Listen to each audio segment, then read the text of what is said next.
Welcome to everyone just joining. We'll be getting started in about a minute.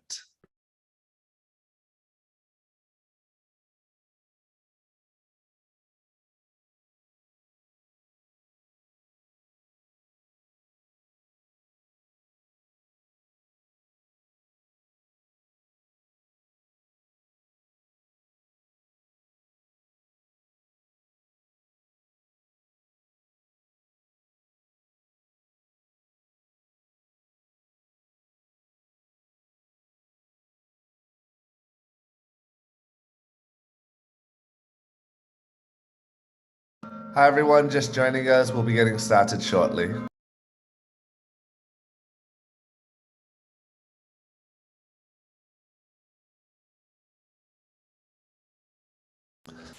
Welcome, welcome.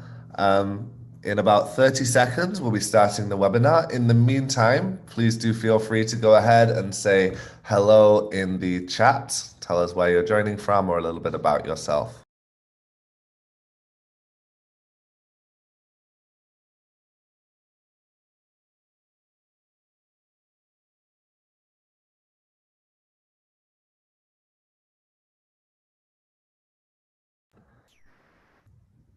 Hello, everyone. I hope you're doing well. Good morning, good afternoon, good evening from wherever in the world you are joining. I can see we're already getting active comments in the chat. So I'm going to go ahead and get started. My name is James Elsmore. I'm the CEO of Island Innovation, and I'll be joined today with two colleagues. Audrey Joachim, who's our Director of Growth and Operations and is based in Guadeloupe in the Caribbean, and Thais Maciel, who is our Director of Marketing and is based in Santa Catalina Island in the south of Brazil. Hello to both of you. Thank you for being here with us. I think this is a really interesting conversation we're going to be having today, and there's a lot of different directions that we're going in. We are going to go through the presentation, and then there'll be some time for questions and discussion at the end. So feel free to type in your comments and your own contributions in the chat. But if you have questions that you want us to come to at the end, please make sure you use the Q&A box because that'll help us organize more easily and make sure we can tackle as many questions as possible. So the topic today is how community building can drive innovation for people and brands. This presentation will cover, firstly, the definition, what is a community in the online era and how has the idea of community changed? Then 5 ways communities generate value and innovation. We'll go on to the power of why we believe that community-based marketing can be a really powerful tool for companies and brands. And then some of the challenges that exist with setting up these communities. And then finally, some takeaways, a conclusion, and time for questions. And so before we start, I would love to know from the attendees we have here in the Zoom with us, I would love to have that question. If Christian, you can go ahead and launch the poll. We'd like to know where you're connecting from, what sector you're in, and the industry you belong to. There should be 3 questions there. And I also wanted to say hello to everyone watching on YouTube, LinkedIn, Twitter, and Facebook, where we're also streaming this session. You won't be able to answer the poll. That's only if you're here in Zoom with us, but feel free to type in the comments of whichever platform you're joining, the answers to these questions. And I can see already in the chat, we're getting lots of interesting conversations, people joining from Brazil, the Philippines, Kenya, North Carolina, the Dominican Republic, US, Guadeloupe, Haiti, Canada, a real range of people all around the world, Newfoundland, Mallorca, Martha's Vineyard, Croatia, amazing, Puerto Rico. So a whole range of people joining us and looking forward to knowing some more about the work that you're doing. I can see a couple of other Island Innovation team members are joining us too. So hi, Stacey. Hi, Simon. Thanks for being here with our team. Okay. We'll just end that poll quickly and share the results. So we have a mixture of people joining. The top regions are Europe, North America, and the Caribbean, but also people from Africa and Asia and the Pacific, South America. We have interesting split, about equal proportions between academia, NGOs, government, and the private sector. We always try with our work here to get a range of those sectors, so that's great. And then people joining from a whole range of industries, so no particular industry dominating that. That's always helpful for us to see the kind of work that you're all doing. So thank you for taking a minute to fill out that poll. And I've just got to, okay.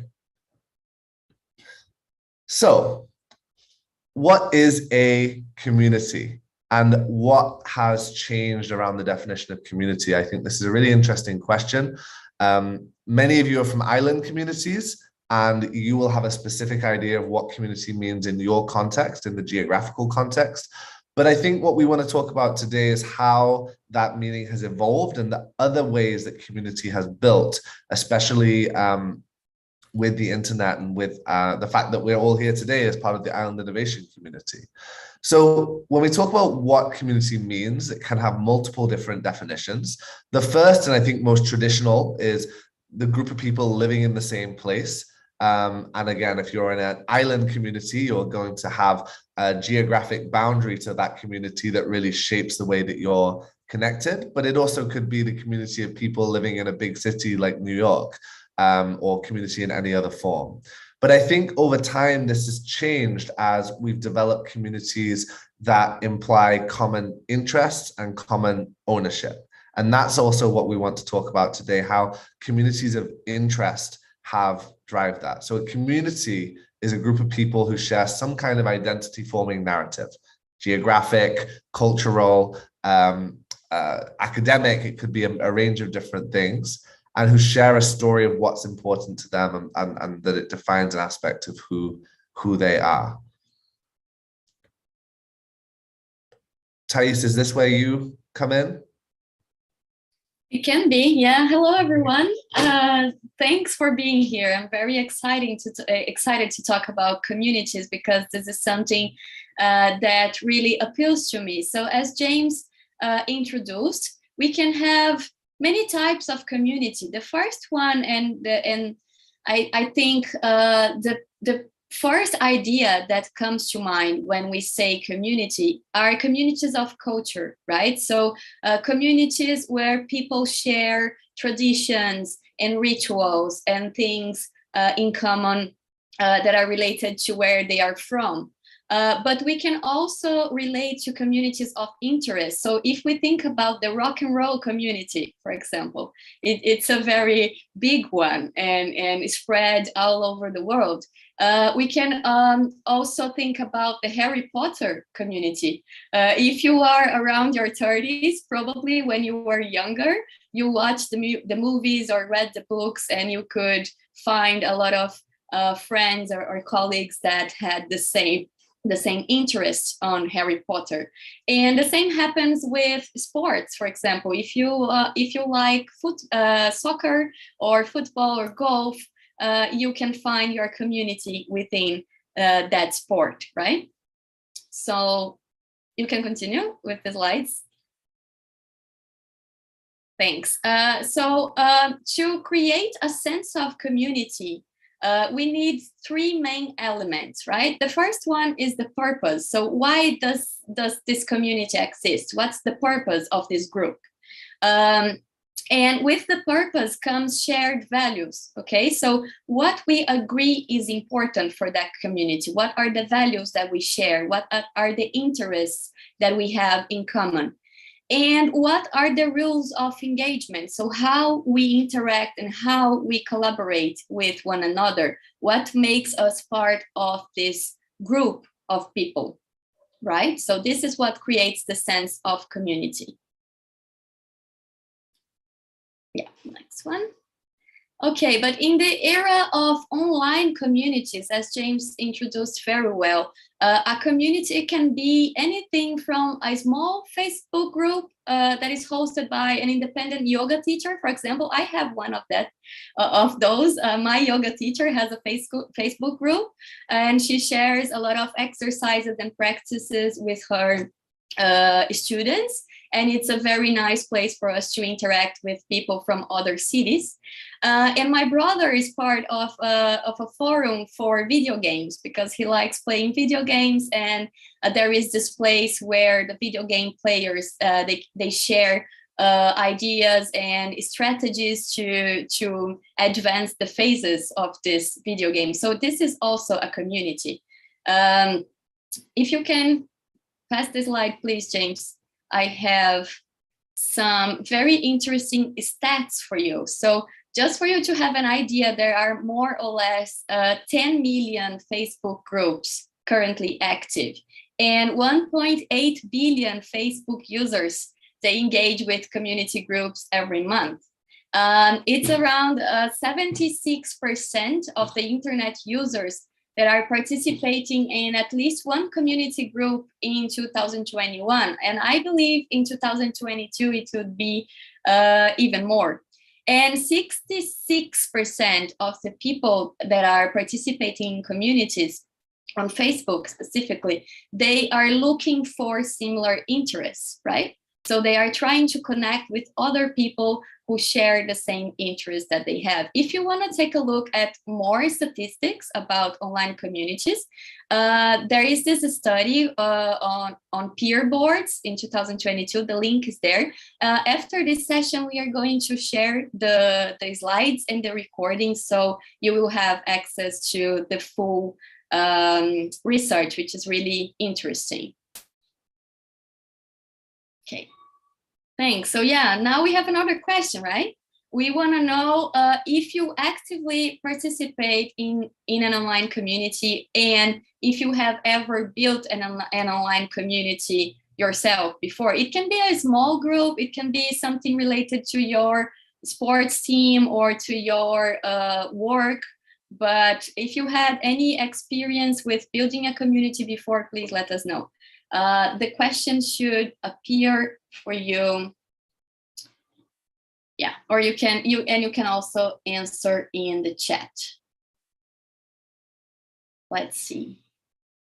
It can be any communities, okay? If you are part of a Facebook group that is related to sustainable development, for example, I think many people here are part of the Island Innovation Community Group, probably.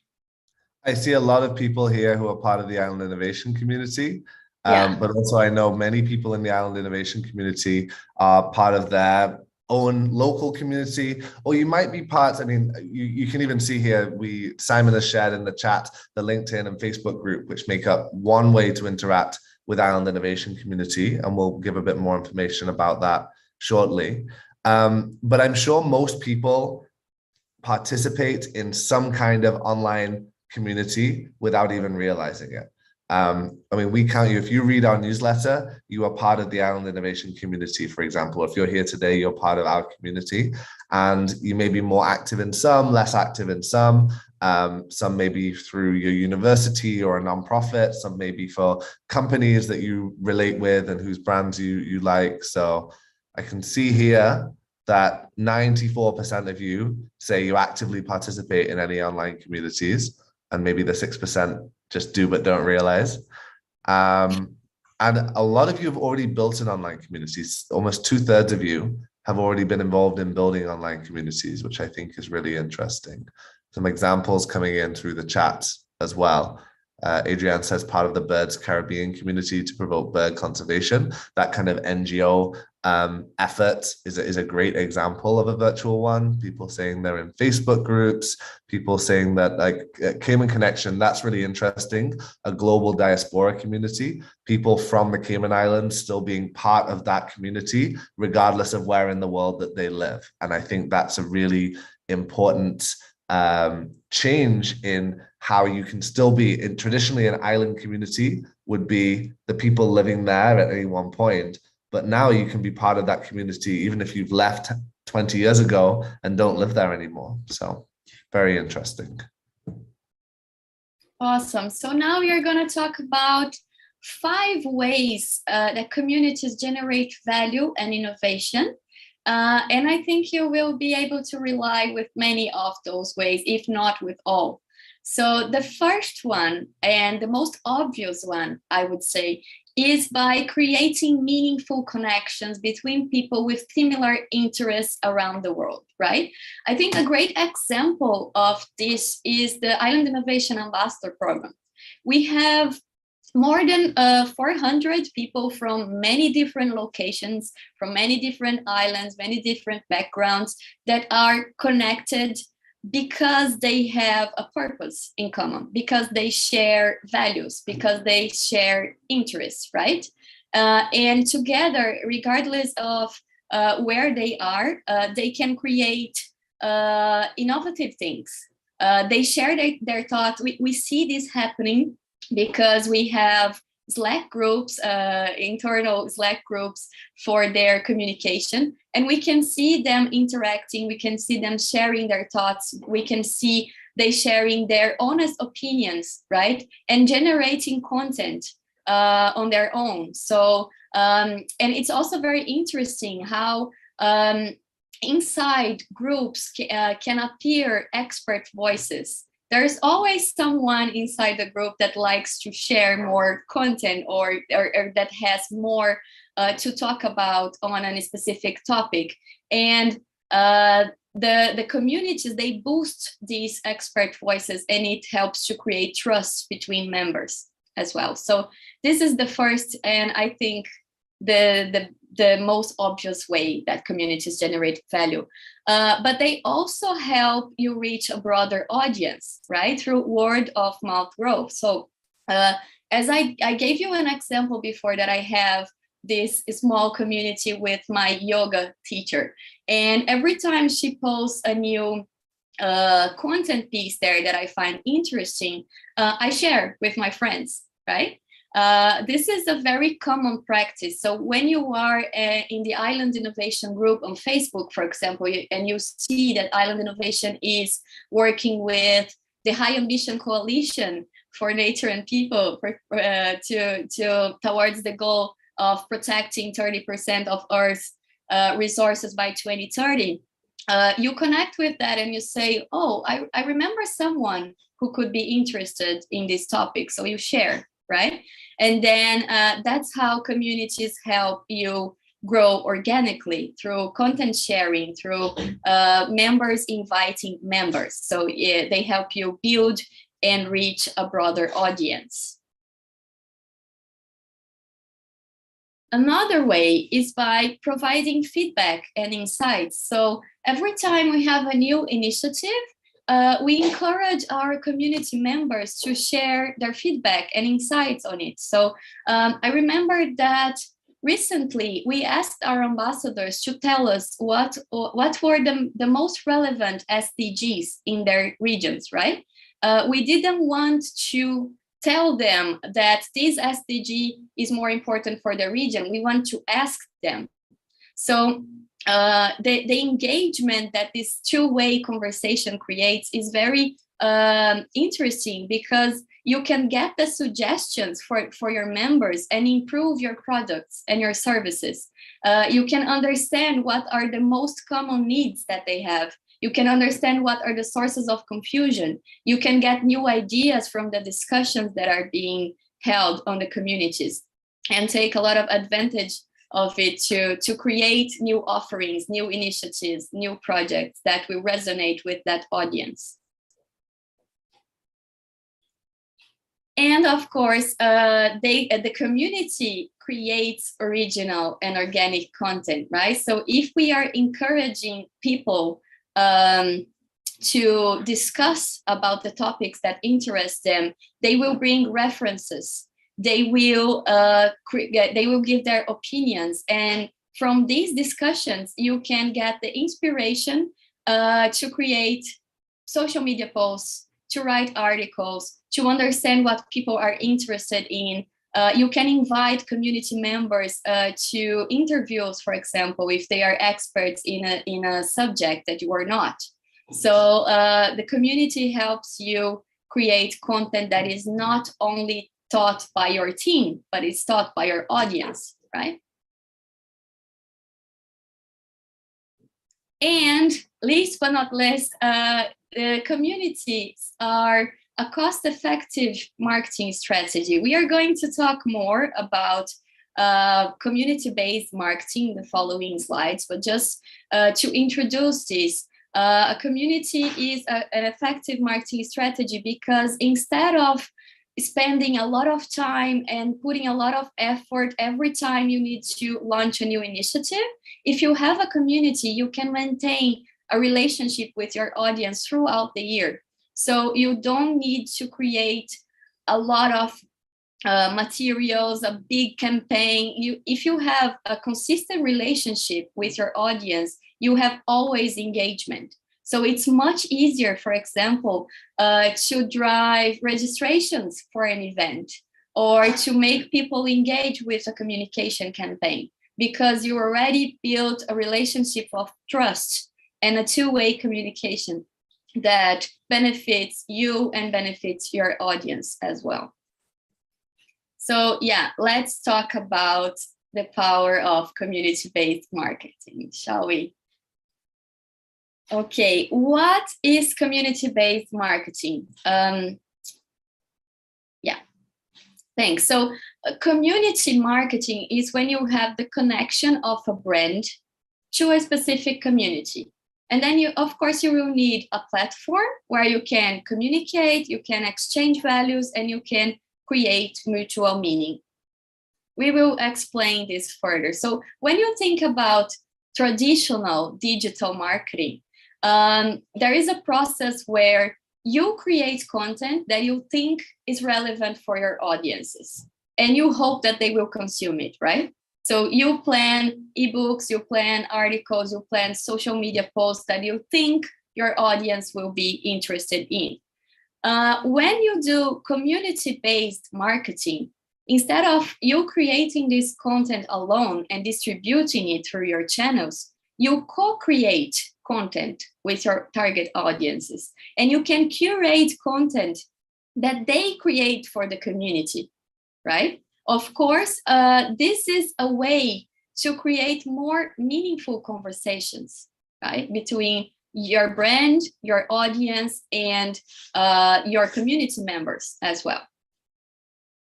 Again, when you think about digital marketing in its traditional form, many times I see organizations and brands and people struggling to get likes and to get clicks on their social media posts because there is so much content out there nowadays that it's just impossible to engage with everything.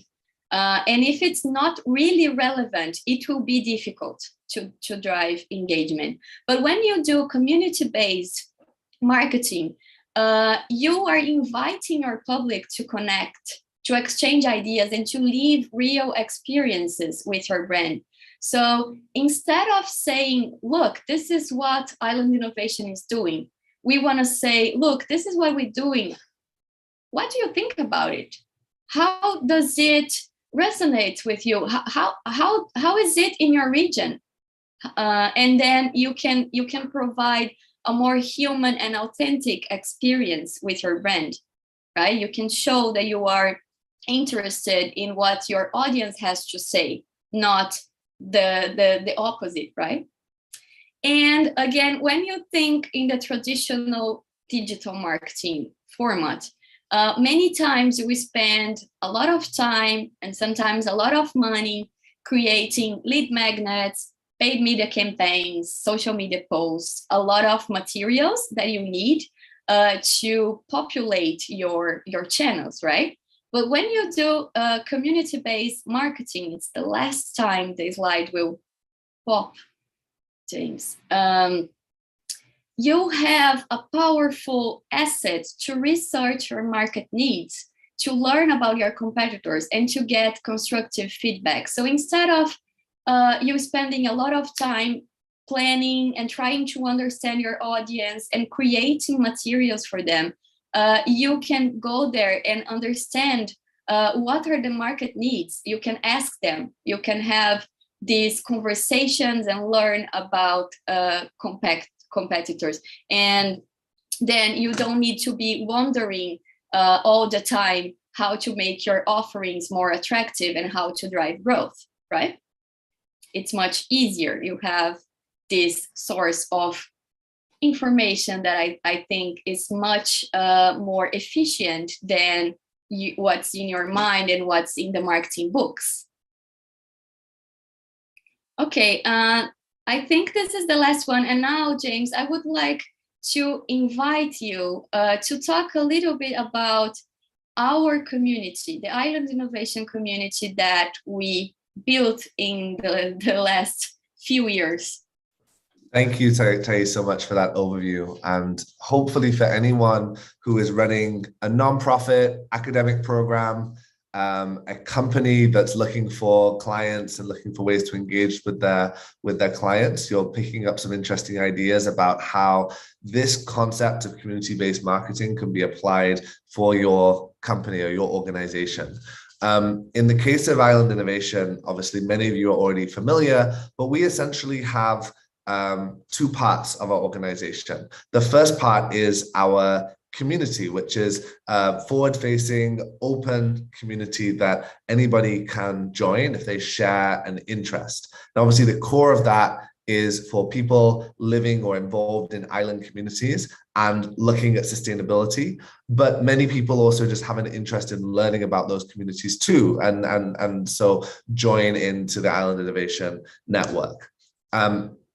We consider anyone who is interacting with us as part of our community. So that includes the almost 40,000 people who read our newsletter every week, the tens of thousands of people who register for our virtual events throughout the year, especially our Virtual Island Summit and Island Finance Forum. Some of our most active community members are our Island Ambassadors.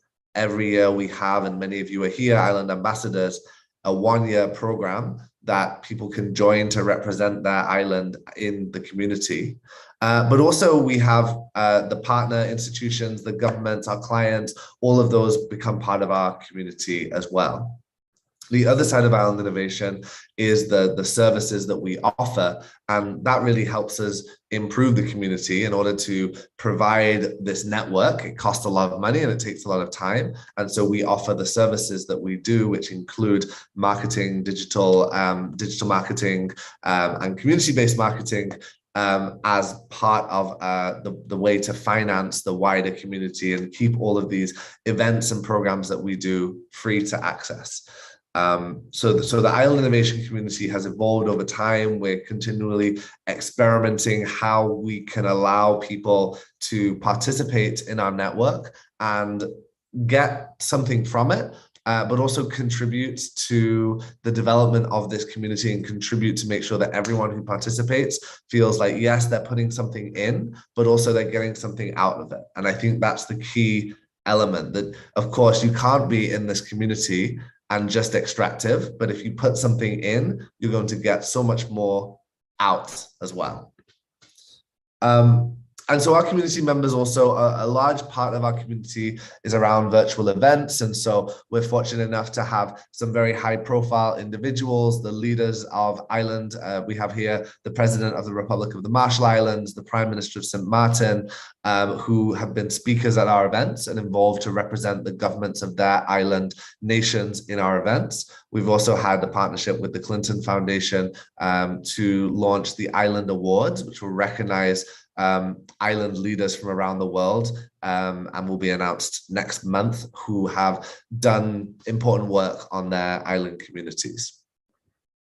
Now, as Island Innovation, we also, as I said, we need to be able to fund what we're doing. We need to find ways of continuing to grow our community in a way that also makes sure that we can, pay for our team, pay for our platform, all of these things. And so we provide all these benefits for free to our community, but we also benefit as an organization from our community. People suggest or participate in our events as speakers or media partners. People write articles for us that we then publish, with obviously crediting them, but publish through our network, that again benefits everyone. People participate in our events and take part, and they also help share the content that we're producing and get the word out about what we're doing. But also part of our community, a percentage of our community become our clients, and it creates opportunities for us. Now, you do not have to be our client to be part of the community. That's key. But many people who join our community find that we can also help them in the long run and ask us, inquire how we can provide services that benefit them. And so that percentage of the community eventually becomes our clients, and that's a business opportunity for us, which in turn feeds the community and helps us to keep growing and keep providing more benefits for everyone.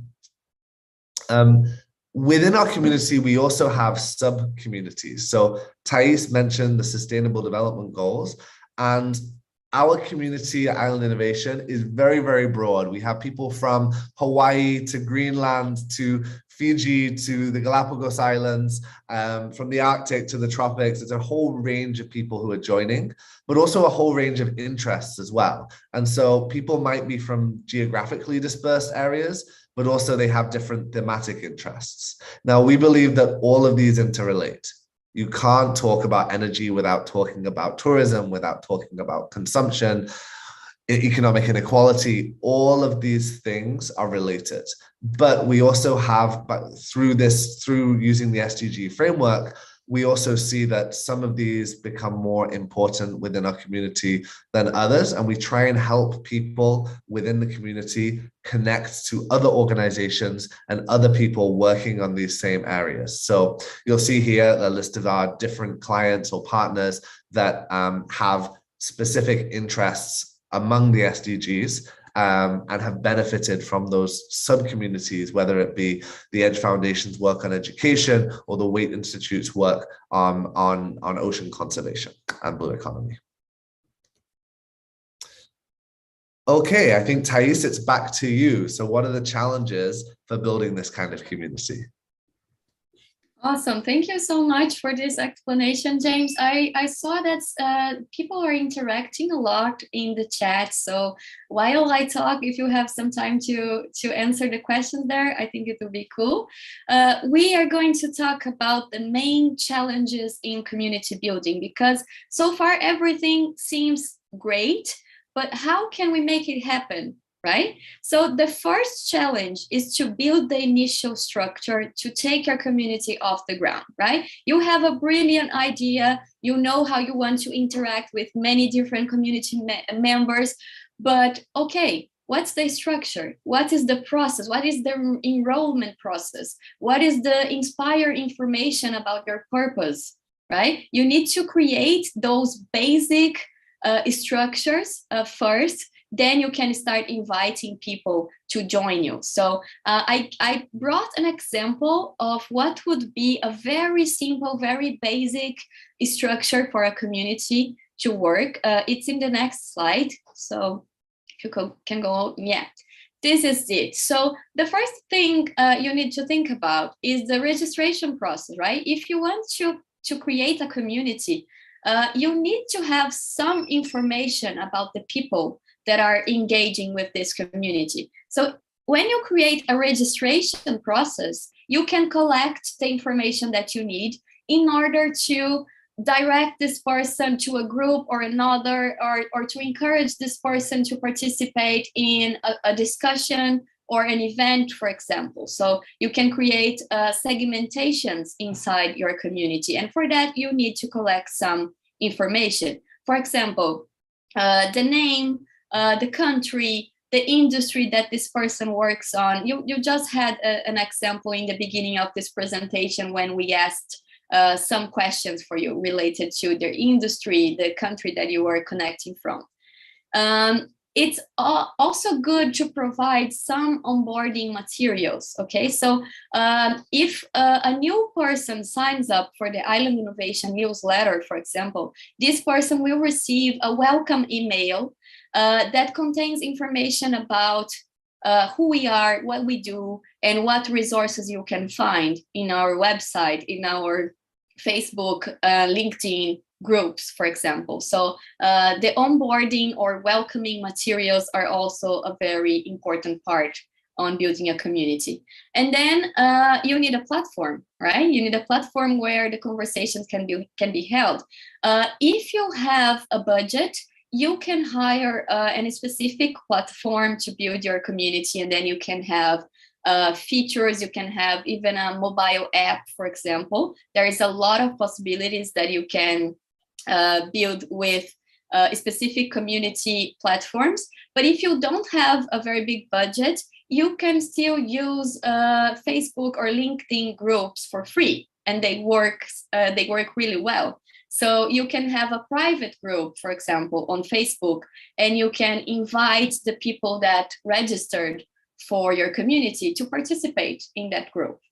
And then once everyone is in that group, you will need relevant content and interactive sessions to drive engagement, right?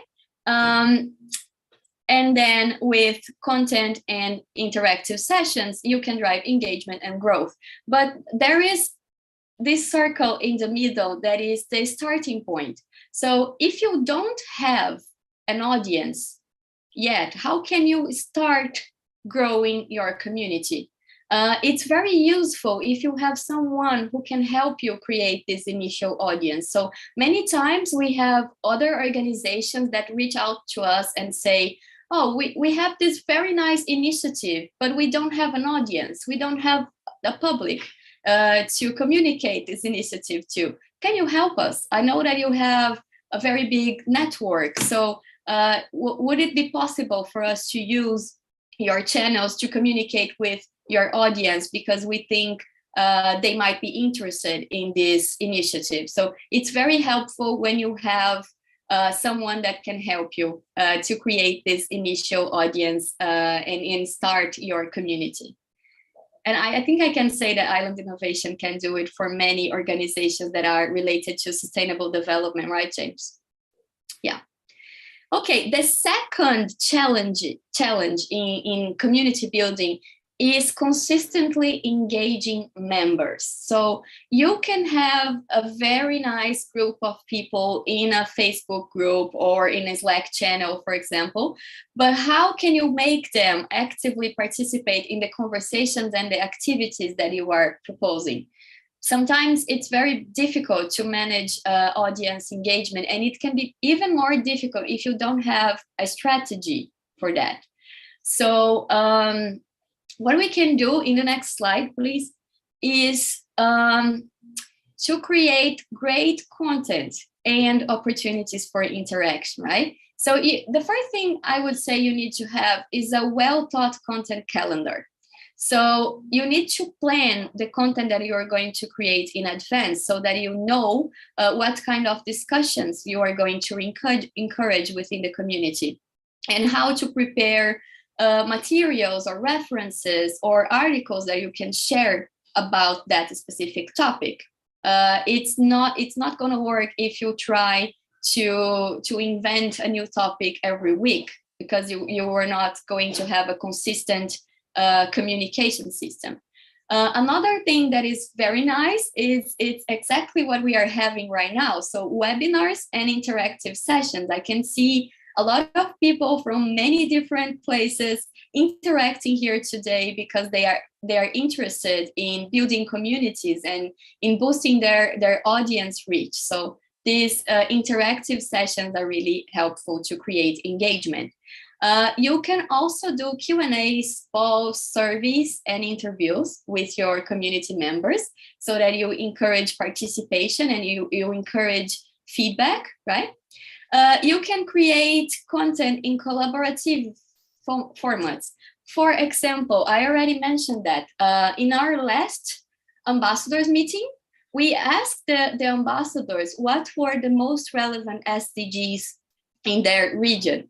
And we created a survey for them to answer on that. And then we took the results of the survey, and we could create social media posts to tell, look, this is what our ambassadors are saying that are relevant for the regions. So this is a way that you can create content in a collaborative way. And it's very important to do community management. When I say community management, is the work of approving or rejecting new members, selecting the best posts for you to comment on or to encourage people to continue the discussions, right? So you need to have someone who will enter the community group every day and take a look at what's going on there and make sure that everyone is being able to participate, and that you have enough content and that you have enough interactions going on. I think the third main challenge in building communities, which is in here, is creating an integrated strategy that can connect all parts of your communication efforts. Many times we see organizations saying, oh, we need to have a blog, and we need to have a profile on LinkedIn, and probably we should have a profile on Instagram as well.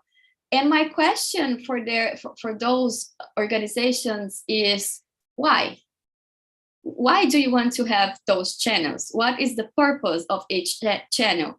How will you connect one channel to another, right? Why do you need an Instagram profile?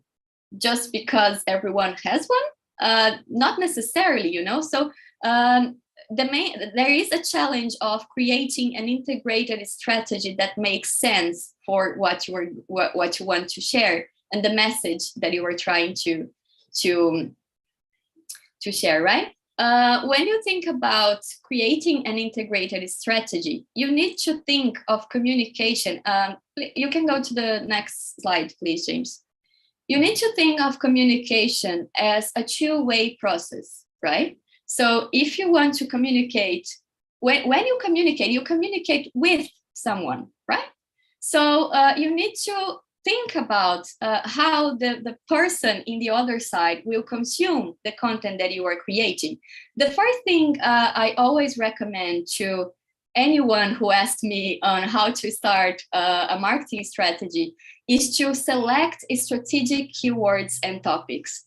When we say select strategic keywords, is you need to understand what people are looking for, right? So when you go to Google, for example, and you want to know what people want to know about water security, for example, you can type there water security and take a look at the results and the frequently asked questions to understand what people are looking for, what they want to understand, what kind of content they want you to create, right? And then you can be more strategic in your content calendar. You also need to think about how you can create shareable content, right? If you want to amplify your reach, you want people to share what you are posting. So what would be a type of content that you can that people can share that will make sense to their networks too, not only to yours, right? Many times you need to provide instructions, very clear instructions on how people can collaborate with you. We receive a lot of people, a lot of emails saying, oh, I think Island Innovation is super cool. How can I help you? How can I be part of this community? Can I submit an article that I wrote? Of course, yes. So you need to provide instructions on how people can collaborate with you and encourage discussions, right? So for example, later today, we are going to have a live stream with an organization called Invest Puerto Rico about sustainable investing. And they are part of our community. This is a live stream related to the Island Finance Forum. And this is encouraging a discussion. We are inviting someone from our community to talk about what they know best. Of course, you always need to ask for feedback and insights and try to diversify your channels while you maintain the narrative. So you can create a video for YouTube, and then you can use the same content to create a social media post for Facebook, for Twitter, for example. So you diversify your channels, but you maintain the same narrative across them. Yes, I think those are the three main challenges. And now I would like to invite our third guest, Audrey, who is our sales director, to give the takeaways and conclusions of this session. And then after that, we will open for the questions. Sure. Thank you, Thais and James, for this wonderful presentation today. So we will review a bit here what do we need to get out of the presentation today, and why are we doing this, and why building an online audience and community, how does it help your brand and your organization? Well, you can build an audience in a humanized and collaborative way. The digital, and the world that we are living today, it gets the sense of distance. So building this strategy is really helpful to emphasize the relationship that you have with your community and be more human between each other. You can create active participation with your initiatives, so your community feels included in actually your mission and what drives you.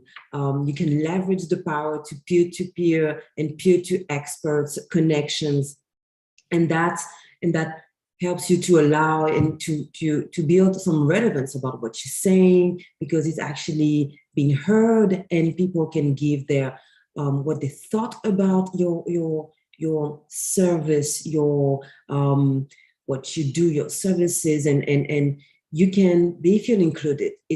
That's how you build the loyalty between you and your community. They feel included, and also you can create a better customer and partner experience because it's actually really interactive.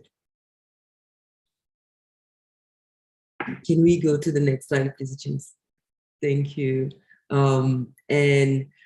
So how successful communities are able to create a sense of purpose, belonging, collaboration, and resilience. Everyone believes in this, and it's very important to have everyone in mind that building a community is really the new way of communicating. You do not communicate, very like we were doing before, marketing mind, state of mind. Here, we want to everyone feel that they belong to a purpose. And what you need to build your community? Well, first, an initial structure for attracting and engaging members, a well-thought content strategy. Thank you, Thais, for what you presented. And to be really honest, I've also learned a lot about content strategy with Thais. So, it's very important to listen again to that inputs, the opportunities for interactions. So have in mind that a community needs, again, to feel included. So how do you create opportunities for them to interact with you and your team? And a consistent management, so which is, if they ask questions, do you have the resources to answer questions? Do you have the resources to answer quick, to answer the right way, and on all platforms? So all your eyes are everywhere, to be able to create easy and very smooth relationship online. That's what you need to build your community online. And if you need any help, that's what we're here for. Thais, with all our wonderful content and marketing team, will be there to help you and here. So feel free to contact me. You have my email address, audrey@innovation.com, .co, and we'll be able to analyze what is your community or your audience, and be able to provide you the best way to engage with them.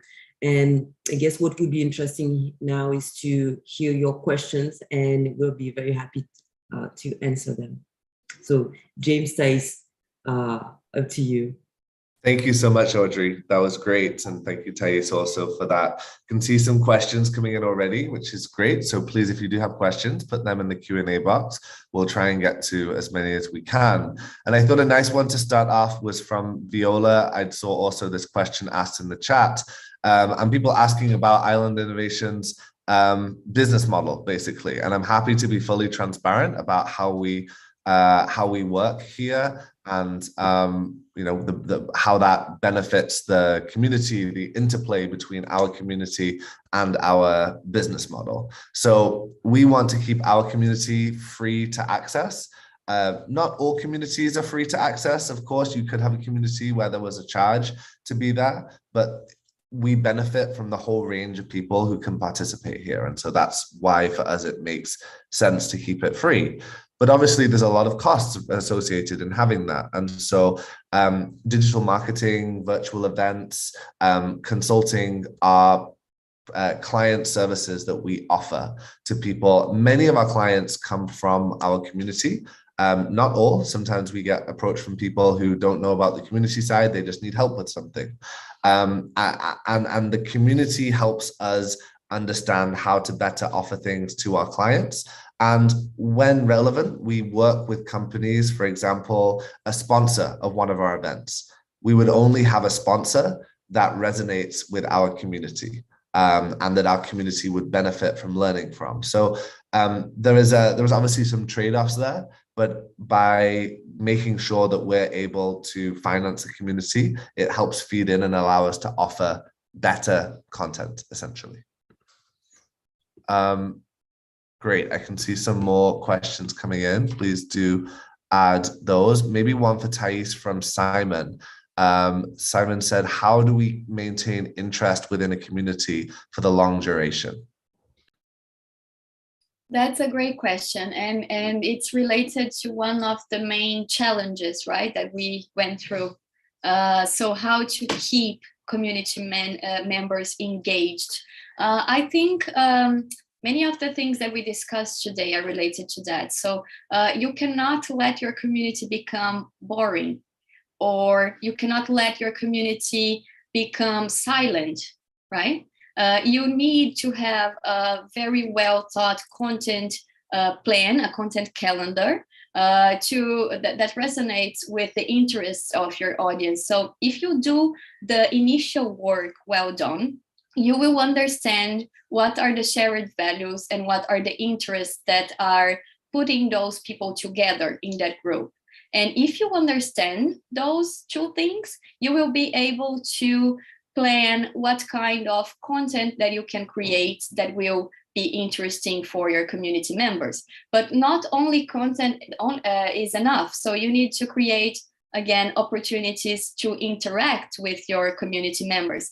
One very nice idea that I can share with you is surveys. So surveys is a very easy way for people to give their opinion on something. And then you can use those opinions to create infographics, for example, that will show, that will reflect the thinking of the community as a whole.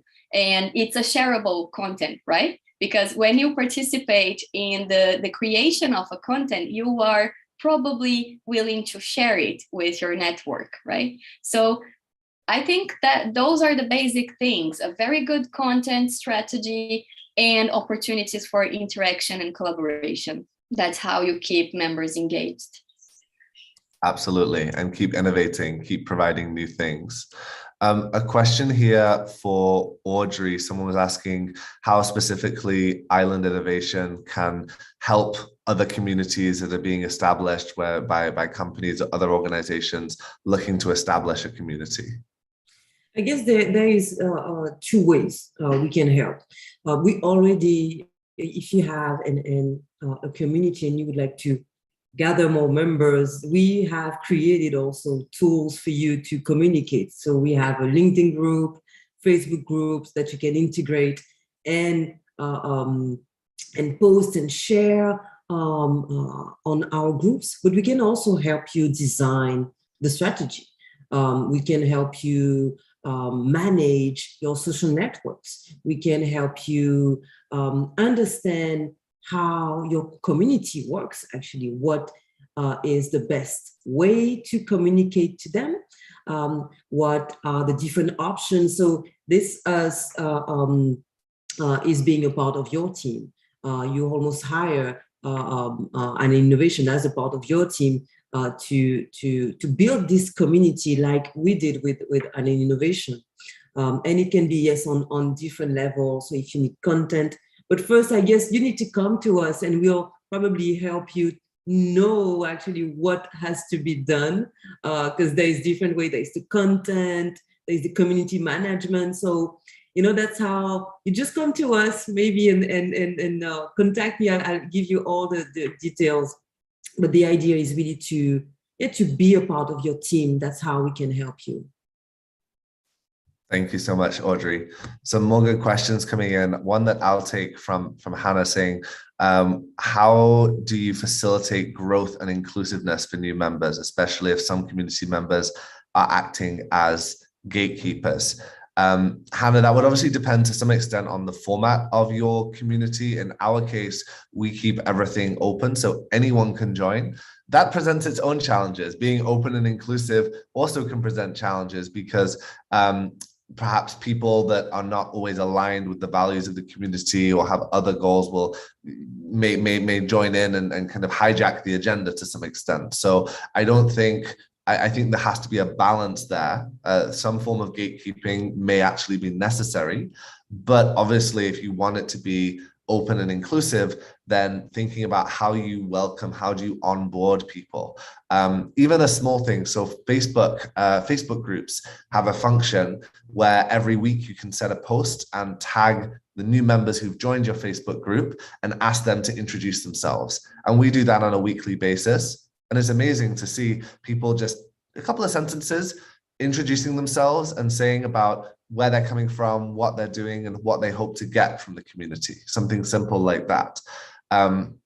If you have a smaller community, we don't do this because I think it would be a bit overwhelming, but you could even have an Ask Me Anything or an open session where you have an open Zoom meeting and people can join and have a conversation directly. We have other ways of doing that. We found other platforms, alternatives to Zoom, that we can host and allow people to connect and interact with each other. And I think obviously the way that you keep people informed about your community and the way that you welcome people would be really important there.